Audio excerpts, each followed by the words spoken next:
Sometimes you may need to use random numbers, and there are several different functions in MATLAB that are doing this.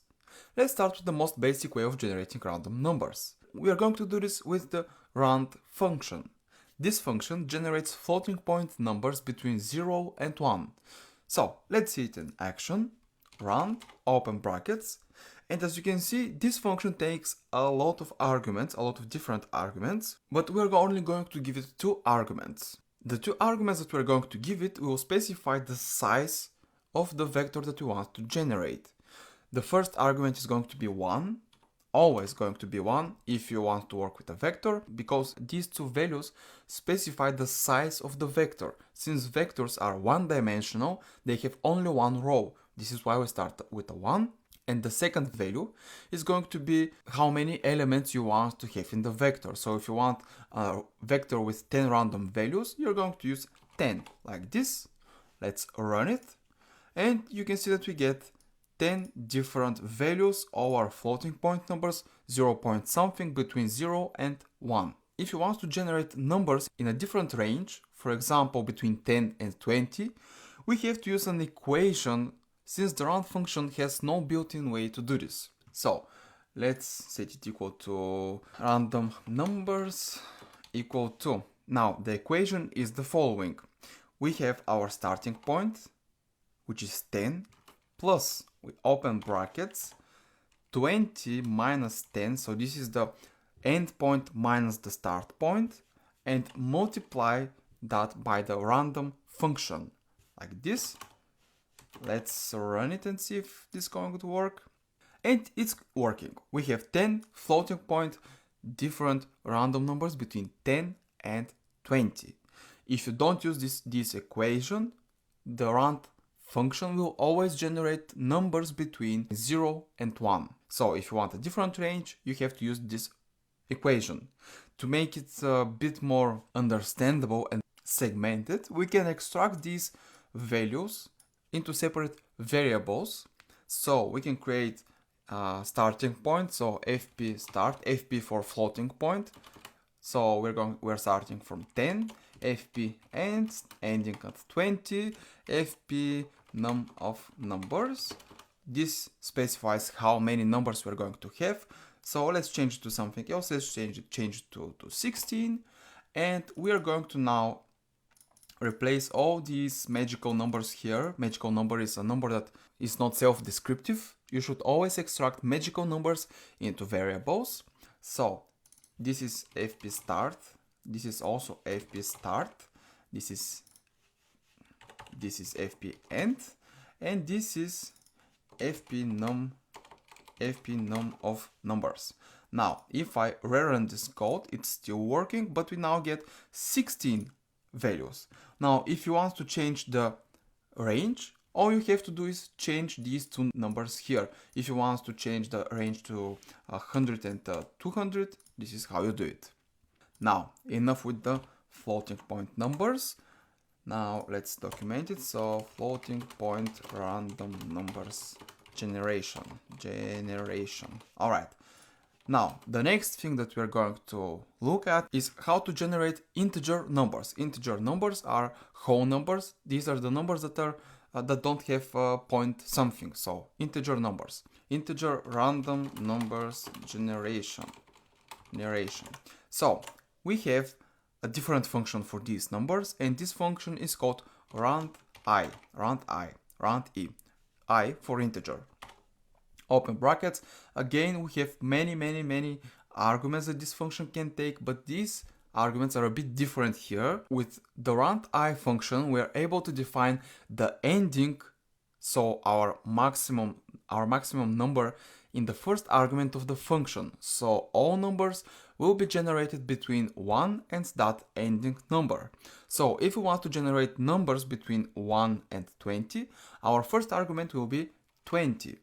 The following arguments will specify the size of that vector. So if we want a vector that has 16 elements in it, we are again going to say 1, 16, just like with the floating point numbers. So let's run this code, and you can see that now we generated integer numbers, there are no fractions, no point something something, 16 numbers between 1 and 20. Now, how do we make this function generate numbers between different ranges? Let's create our equation. It's I specific range equals to. Now, first we are starting with our endpoint.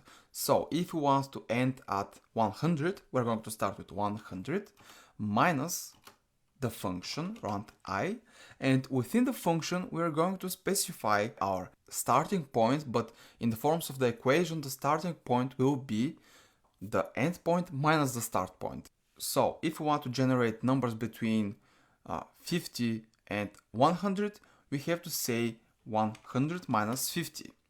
And again, we specify the size of the generated vector, so 116. Let's run it and see if it's going to work. Alright, so again, 16 elements between 50 and 100. Now, let's extract these numbers into variables.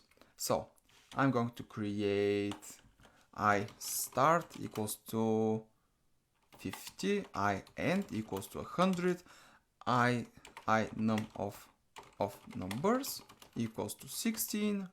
Let's replace them. So this is I end, this is I end, this is I start, and this is I num of numbers. Now, if we change this even a little bit, so if I change this to 70, we will get 16 numbers between 50 and 70.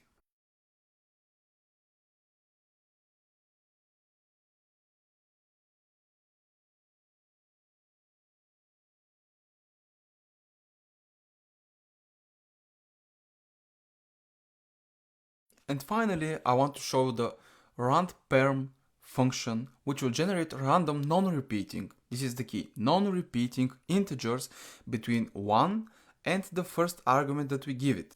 As you can see, the round I generates random numbers, but they are repeating. Here we have 64, and here again we have 64, 54, 54. And we have 63, probably some other repeating numbers.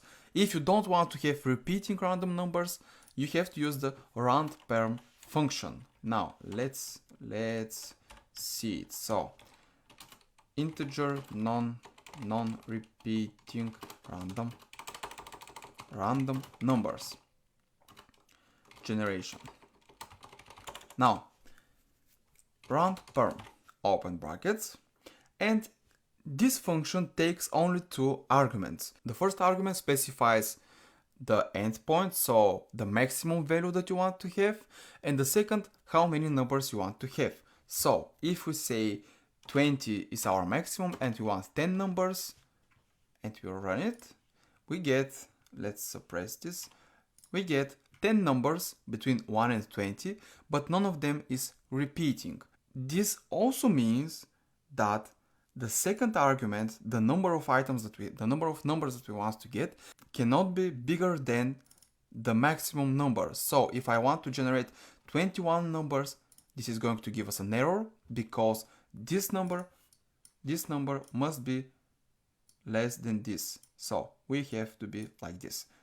This must be bigger than this. And the equation for a specific range of values for this function is the following. So no repeating specific range equals to the following.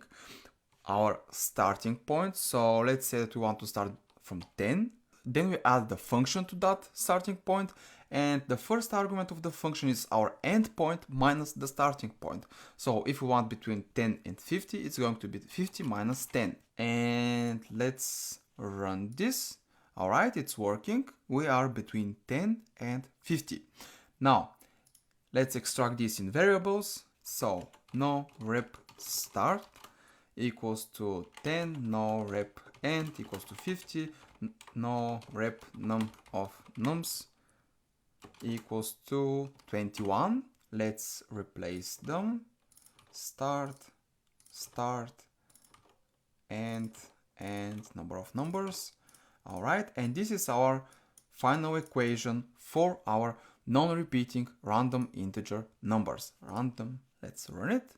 It's still working. Alright, this is everything you need to know about random numbers generation.